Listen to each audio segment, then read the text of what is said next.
सुप्रभातम। स्वागत है आपका हमारे इस विशेष कार्यक्रम में, जिसमें हम आपके लिए लेकर आते हैं भारतीय ज्ञान परंपरा, जीवन के लिए उपयोगी योग, स्वस्थ जीवन शैली का महत्व और आपको बताते हैं बेहतर स्वास्थ्य पाने के प्रभावशाली उपाय।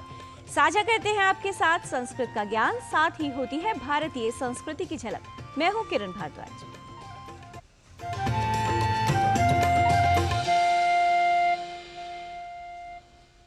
जिस प्रकार सोना यानी स्वर्ण आग में तपकर कुंदन बनता है, उसकी चमक और बढ़ती है, ठीक उसी प्रकार से कठिन समय में धैर्यवान व्यक्ति का जो क्षमता होती है, जो योग्यता होती है, उसमें और भी निखार आता है। सभी के लिए आवश्यक है समय का ज्ञान, और आइए इसके लिए देख लेते हैं आज का पंचांग। आज का पंचांग युगाब्द 5125, विक्रमी संवत 2080, शक संवत 1945, उत्तरायण, हेमंत ऋतु, पौष मास, शुक्ल पक्ष, चतुर्दशी तिथि, बुधवार और पुनर्वसु नक्षत्र। आज का दिन आप सभी के लिए मंगलमय हो। सकारात्मक विचार यानी जीवन के लिए सकारात्मक दृष्टिकोण, इसके साथ जीवन में अपने आप को आगे बढ़ाना, अपनी क्षमताओं को विकसित करना और एक बेहतर जीवन की प्राप्ति करना उपयोगी हो जाता है। इसके साथ अपनी इच्छाओं को वश में करना, साथ ही सोच को बदलना, सकारात्मक सोच लाना और सोच को विकसित करना उपयोगी है। और इसमें सहायक होते हैं जो सकारात्मक विचार होते हैं वो। तो आइए देख लेते हैं आज का अनमोल वचन सुभाषित। दीर्घा वै जाग्रतो रात्रिर् दीर्घं श्रान्तस्य योजनम् दीर्घो बालानां संसारः सद्धर्ममविजानता। रात भर जागने वालों को रात बहुत लंबी मालूम होती है। जो चलकर थक चुका हो उसे भी एक योजन या थोड़ी दूरी भी बहुत लगती है। ऐसे ही बच्चों को भी यह संसार बहुत बड़ा लगता है। वस्तुतः जिन्हें सत्य या सधर्म का ज्ञान नहीं, उन्हें ही यह जिंदगी बहुत लंबी लगती है। Night seems too long to those who have not slept the entire night. Even a mile appears too long to those who are tired after a continuous walk. This world appears too big to kids. And to those who are ignorant of truth and true dharma, this life appears too long. Ramayan कथा की सार्वभौमिकता से सभी परिचित हैं। आज भारतीय परंपरा प्रभाग में बात रामायण प्रस्तुति की। देख लेते हैं रामायण संस्कृत परिषद द्वारा जो श्रीलंका के कलाकार हैं, उन्होंने किस तरह से रामायण कथा का मंचन किया है, उसकी विशेष प्रस्तुति दी है।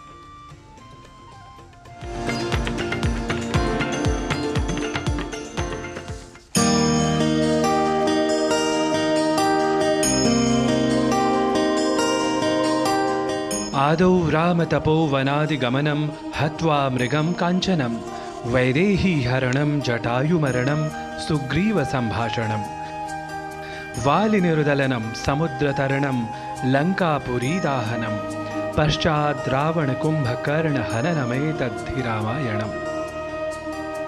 रामायण की कथा का प्रभाव और उसका विस्तार न केवल भारत के विविध राज्यों में, भाषाओं में, प्रादेशिक या सांस्कृतिक विभिन्नताओं में ही हमें दृष्टिगत होता है, बल्कि विश्व के कई देशों में इसी प्रभाव और विस्तार की सुंदरता हमें जब तब कई आयोजनों और प्रस्तुतियों द्वारा दृष्टिगत हुआ ही करती है। श्री राम जय राम जय जय राम। और यह ही भारतीय ज्ञान परंपरा की सार्वभौमिकता और अनन्यता की कहानी बयां करने को संभवतः पर्याप्त है।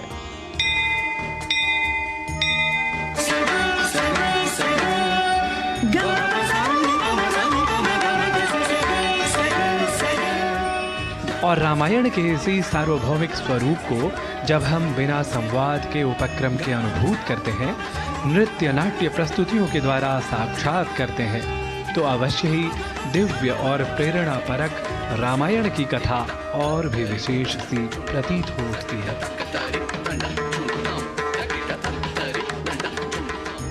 भारतीय सांस्कृतिक गौरव गाथाओं को न केवल देश बल्कि विदेशों में भी प्रचारित और प्रसारित करने को अभिसंकल्पित भारतीय सांस्कृतिक संबंध परिषद भी इसी रामायण कथा के विविध रूपों को देश और विदेशों में प्रस्तुत करने में प्रमुख भूमिका निभाता रहा है। और इसी क्रम में श्रीलंका के कलाकारों द्वारा रामायण की कथा का प्रस्तुतिकरण विशेष महत्व रखता है।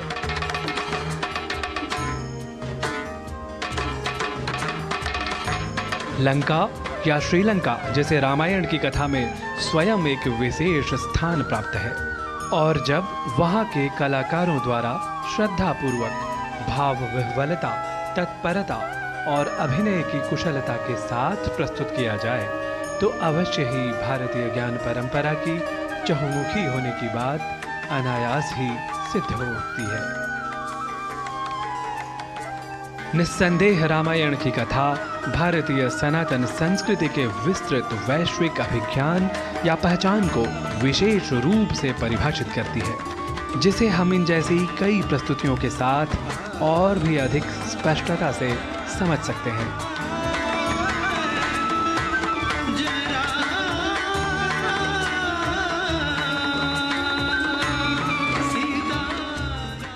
नारायण दत्त मिश्र, डीडी न्यूज।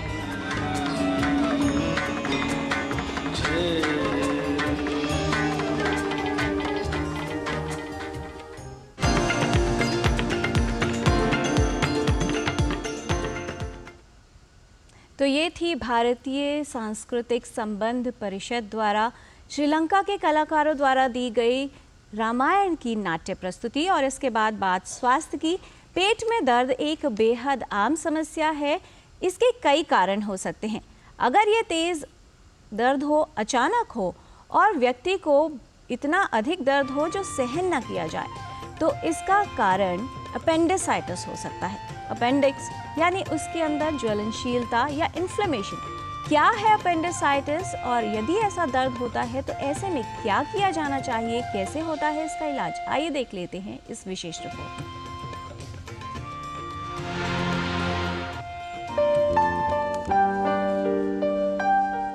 अपेंडिसाइटिस यानी अपेंडिक्स में सूजन एक आम समस्या है। अपेंडिक्स बड़ी आंत के साथ जुड़ा होता है और उदर के निचले भाग में दाईं ओर स्थित होता है। आप वर्ल्ड में कहीं भी लो, कोई भी लेवल की हॉस्पिटल लो, वेदर वो आप छोटे गांव की हॉस्पिटल हो या डिस्ट्रिक्ट हॉस्पिटल हो या टर्शरी केयर सेंटर हो, हर जगह कॉमनेस्ट सर्जिकल इमरजेंसी आज के दिन भी एक्यूट अपेंडिसाइटिस होता है। डॉक्टर जो आपको देख रहा है वो आपका हिस्ट्री लेता है, वो पूछता है कि कौन से सीक्वेंस में आपको दर्द हुई है। और अपेंडिसाइटिस के लिए जो दर्द होती है वो बड़ी क्लासिकल दर्द होती है। दर्द पहले अम्बिलिकस के अराउंड होती है, उसके थोड़े उसके साथ एक आधा वॉमिटिंग हो जाता है, उसके बाद पेन वो जो एब्डोमेन के right side, lower side, right iliac fossa कहते हैं, वहाँ शिफ्ट हो जाती है, वो शिफ्टिंग पेन होता है। उसके बाद वॉमिटिंग जो होती है, एक आधा वॉमिटिंग होते हैं, बहुत ज़्यादा वॉमिटिंग नहीं होते unless it is a complicated appendicitis. उसके बाद पेशेंट को थोड़ा बहुत बुखार हो जाता है, क्या कि 100 डिग्री का बुखार हो जाए। ऐसे जो किडनी का स्टोन है तो जो यूरेटर में आता है उससे भी यही सिम्टम होते हैं। यूरिन में इन्फेक्शन हुआ, इससे भी यही सिम्टम होते हैं। और कुछ बदहज़मी हो गई, उससे भी यही सिम्टम होते हैं। तो ये ज़रूरी है कि भाई कि डॉक्टर जो इलाज कर रहा है आपको केयरफुली देखेगा और ये हिस्ट्री आपसे लेगा। अल्ट्रासाउंड करने से ऑलमोस्ट आप 90 to 95% अपेंडिक्स को डायग्नोस करते हैं और इसमें भी अगर डाउट होती है तो फिर सीटी स्कैन करके देखते हैं। अपेंडिसाइटिस होने पर व्यक्ति को पेट में अत्यधिक दर्द होता है। यदि इसका इलाज न किया जाए तो अपेंडिक्स फट सकता है और जीवन के लिए खतरा उत्पन्न हो सकता है। अपेंडिसेक्टमी इज़ द ट्रीटमेंट, क्योंकि ये बड़ी सिंपल ऑपरेशन है। इसके बाद रिकवरी अच्छी हो जाती है, इमीडिएटली आप घर जा सकते हो। जैसे सर्जरी हुआ, नेक्स्ट डे खाना पीना सब शुरू होता है। तो बेस्ट ट्रीटमेंट होता है कि अपेंडिसेक्टमी। लेकिन अगर किसी में लेट पहुंचते हैं तो फिर उनमें हम पहले एंटीबायोटिक देते हैं, उनको 2-4 दिन खाना नहीं खिलाते हैं, फिर आईवी फ्लूइड देते हैं, उसके बाद 6-8 हफ्ते के बाद उस अपेंडिसाइटिस का सर्जरी करते हैं, उसको हम इलेक्टिव अपेंडिसेक्टमी बोलते हैं। जब आप अगर सर्जरी के लिए आते हैं तो ये बड़ी सिंपल ऑपरेशन है। ये ऑपरेशन आप बड़े सेंटर्स में या डिस्ट्रिक्ट हॉस्पिटल में आज के दिन में लैप्रोस्कोपिकली हो जाती है, दूरबीन से आपकी इंसिशन भी दिखती नहीं है। उसको जल्दी इलाज करना ज़रूरी है, क्योंकि अगर कॉम्प्लिकेशन हो गई या वो परफोरेशन हो गया, फिर उसके बाद पेट में पूरा इन्फेक्शन फैल गया, उसके वजह से आपको सेप्टिसिमिया हो गया, वो सब अवॉइड करने के लिए अर्ली इमरजेंसी अपेंडिसेक्टमी करना ज़रूरी है, और इसकी सक्सेस रेट 100% ही होती है ऑलमोस्ट। अपेंडिक्स को सर्जरी द्वारा निकालना सुरक्षित है और सर्जरी के बाद व्यक्ति सामान्य जीवन जी सकता है। किरण भारद्वाज, डीडी न्यूज।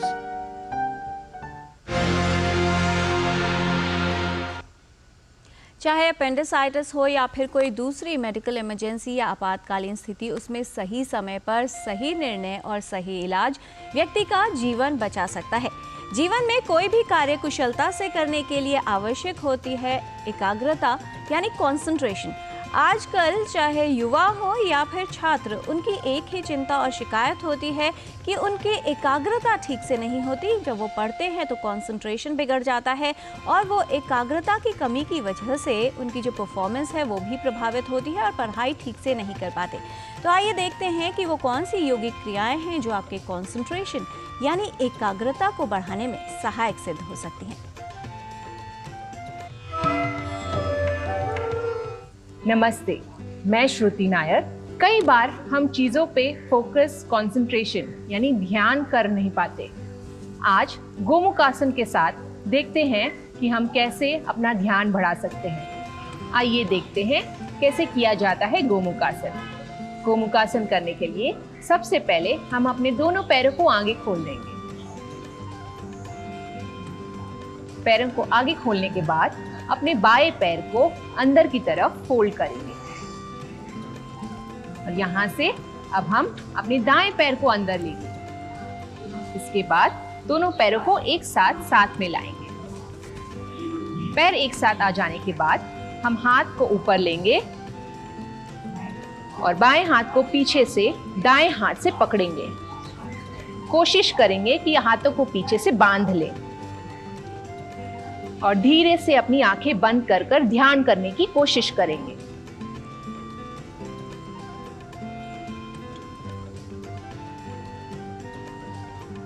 थोड़ी देर ध्यान करने के बाद आंखें खोलकर अपने हाथों को छोड़ देंगे। बाएं हाथ को नीचे लेंगे, दाएं हाथ को बाहर लेंगे और पैरों को भी खोल देंगे। इसी तरह हम अपने दाएं तरफ के भी पैर को अंदर लेकर, बाएं को अंदर लेकर, दाएं हाथ को ऊपर लेंगे और दाएं हाथ को बाएं हाथ से पकड़ने की कोशिश करेंगे कि हाथों को बांध लें और आंखें बंद कर फिर ध्यान करने की कोशिश।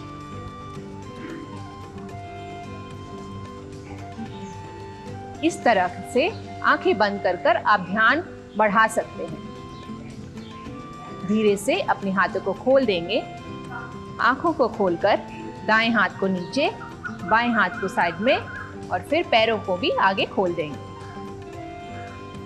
फिर अपने पैरों को अंदर लेकर सुखासन में आ जाएंगे। इस तरह गोमुखासन में आंखें बंद कर हम अपना ध्यान बढ़ा सकते हैं। आइए कुछ टिप्स लेते हैं योग गुरु डॉक्टर हंसा जी योगेंद्र जी से। नमस्कार। कोई भी चीज़ अगर ध्यान से करनी हो तो दिमाग थका हुआ नहीं होना चाहिए, तरोताज़ा होना चाहिए। इसके लिए ज़रूरी है कि हम पहले तो खाने पे ध्यान दें, शुगरी चीज़ें ना खाएं, चक्कर की चीज़ें, और ओमेगा 3 फैटी एसिड ज़रूर लें, जैसे कि अखरोट है और सीड्स है, वो ज़्यादा लें। तीसरा, कोशिश ये करें कि हम कोई भी काम करें बीच बीच में इस तरह का काम कर लें कि जिससे आनंद आए, ज़रा मज़ा आए। चौथा, ऐसी कोई चीज़ ज़रूर करें दिन में कि जिसमें आपको ज़्यादा सोचना पड़े, जैसे कोई नए सब्जेक्ट लिए हो पढ़ने के लिए या कोई नया काम लिया हो, तो दिमाग अच्छी तरह चलेगा। और पांचवा, अच्छी नींद दिमाग को तरोताज़ा रखने के लिए बहुत ज़रूरी है। तो वो करते ही रहना है। बस ध्यान दें। नमस्कार।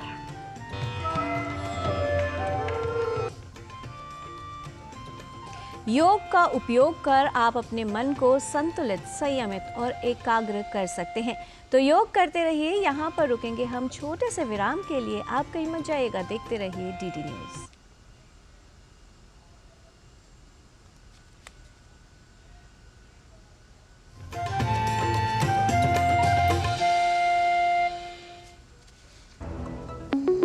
मेरा काम वाइंडिंग का है, रिपेयरिंग का करता हूँ, मजदूरी का लाइन है। अब आज तो मेरा शरीर काम कर रहा है, कल मेरा शरीर नहीं काम करेगा तो मुझे कौन सपोर्ट करेगा? पेंशन नहीं है तो जीवन नहीं है। फिर ये ऐसा है जैसे शरीर के अंदर खून का होना, अगर खून नहीं है तो शरीर बेकार है। एनपीएस में जो मेरी आमदनी है उसमें मैं थोड़ा थोड़ा जमा कर लेता हूँ और मुझे पूरा यकीन भी है कि मेरा बुढ़ापा सही कटेगा पेंशन के थ्रू। अपने बेहतर कल को सुनिश्चित करने के लिए एनपीएस ज़रूरी है। टाइम पे खा लेना और प्लीज बाइक धीरे चलाना जी। और ये तुम्हारी सेफ्टी के लिए। अरे एक बात तो रह गई। LIC? ये हमारी सेफ्टी के लिए। दिल की सुनो, LIC चुनो। LIC हर पल आपके साथ। ग्रामीण अर्थव्यवस्था के संरक्षक, agriculture insurance company of India. AIC। ये नया भारत है, कभी हंसता कभी हंसाता है, हिसाब का पक्का है। जियो पेपर प्राप्त हुए। इस भारत की अलग ही पहचान है। जुड़े नए भारत से, जियो भारत से।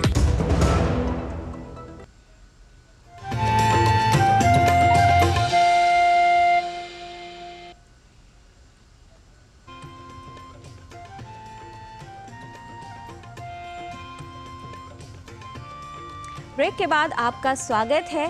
जब भी हम किसी से मिलते हैं तो आपस में मिलते हुए बात करने के लिए, किसी को ग्रीट या अभिवादन करने के लिए शिष्टाचार के कुछ शब्दों जैसे हेलो, हाय, नमस्कार का प्रयोग करते हैं।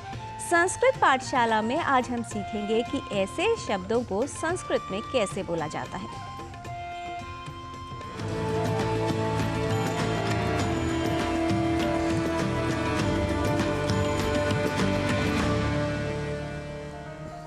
हेलो, हाय के लिए संस्कृत में हरि ही ओम शब्द का प्रयोग कर सकते हैं। हरि ही ओम। सुप्रभात, गुड मॉर्निंग के लिए संस्कृत में सुप्रभातम। सुप्रभातम इस पद का प्रयोग किया जाता है। ऐसे ही दोपहर की नमस्कार शुभ मध्याह्न के लिए, जिसे हम अंग्रेजी में गुड आफ्टरनून कहते हैं, इसके लिए शब्द है शुभ मध्याह्नम। शुभ मध्याह्नम। संध्याकालीन नमस्कार के लिए, शाम की नमस्कार के लिए गुड इवनिंग जिसे हम कहते हैं, शब्द है शुभ संध्या। शुभ संध्या। ऐसे ही गुड नाइट के लिए शब्द है शुभ रात्रि। शुभ रात्रि। हम किसी को धन्यवाद कहना चाहें, थैंक यू करना चाहें, तो संस्कृत में शब्द है धन्यवादः। धन्यवादः। स्वागत के लिए स्वागतम। स्वागतम। किसी से क्षमा मांगने के लिए क्षम्यताम। क्षम्यताम। हमें कहना हो कि चिंता ना करें, डू नॉट वरी, चिंता मास्तु। चिंता मास्तु। प्लीज जिसे हिंदी में कृपया कहते हैं, संस्कृत में भी कृपया शब्द ही है। वस्तुतः यह शब्द हिंदी में भी संस्कृत का ही मूल रूप है। इसे अनजाने में कृपया ऐसा कह देते हैं, जबकि शुद्ध उच्चारण कृपया है। फिर मिलेंगे, लेट अस मीट अगेन। इस पद के लिए शब्द है पुनः मिलामः। पुनः मिलामः। ऑल राइट, ठीक है के लिए अस्तु। अस्तु या भवतु। भवतु इस पद का प्रयोग कर सकते हैं। संबोधन करते समय सर कहते हैं, जिसे हिंदी में श्रीमान या महोदय कहते हैं। संस्कृत में इसके लिए श्रीमन शब्द का प्रयोग किया जाता है। मैडम के लिए माननीय या आर्य इस पद का प्रयोग करना है। माननीय, आर्य। वेरी गुड, बहुत बढ़िया। एतदर्थ संस्कृत में शब्द है साधु। साधु। समीचीनम, समीचीनम।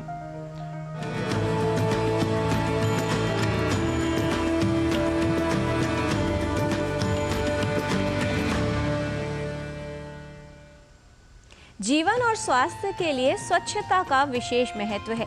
यदि स्वास्थ्य को ठीक रखना है तो शरीर को साफ रखना आवश्यक है, अपने आसपास सफाई करना आवश्यक है और ख़ास तौर पर जो कचरा है उसको ठीक से साफ करना बेहद आवश्यक है।